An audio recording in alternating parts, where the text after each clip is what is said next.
The Disability and Philanthropy Forum presents Jennifer Lee, founder of the Asian Americans with Disabilities Initiative.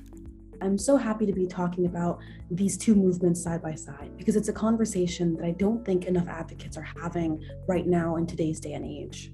I think for some context, I want to bring us back to the spike in anti-Asian hate. And when I use that term, I talk about racially motivated violence and discrimination against Asian Americans, which really was tracing back to a former president's commentary about COVID-19 as the quote unquote Chinese virus or the Kung flu.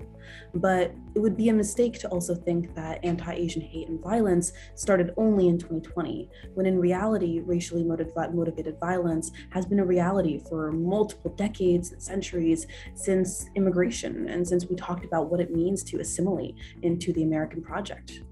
I think when we think about racially motivated violence and brutality today, we should think about how our bodies move in this world, and particularly how bodies become disabled under the weight of structural injustices. I think here I would be remiss not to acknowledge the model minority stereotype, which refers to the notion that Asian Americans are culturally hardworking and superior as a means to explain their upward mobility. And this is a harmful stereotype that is rooted in anti-Blackness and white supremacy that is meant to act as a wedge in between Black and Asian communities.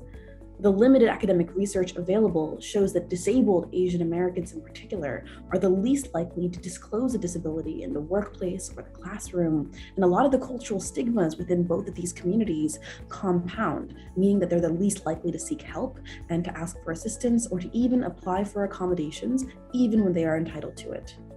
I think in the same way, within our nonprofit, the Asian Americans with Disabilities Initiative, last year in January 2022, we published our first resource guide for disabled Asian Americans.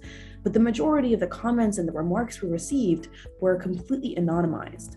A large portion of our community is finding our resources helpful, but is still unwilling to identify as disabled themselves. They're rejecting the terms chronically ill. And it goes back to what it means for a larger cultural movement to tackle ableism and the kind of stigmas that exist in our communities and outside our communities. When I mentioned the parallel narratives of resistance, part of what I refer to is recognizing that our battles are not the same. These injustices are certainly different between the Asian American and the disabled community, but what we can do is recognize the intersectional nature of what it means to be caught in both threads and what it means to create space in a meaningful manner for disabled Asian Americans for decades to come. To continue your learning journey, visit disabilityphilanthropy.org.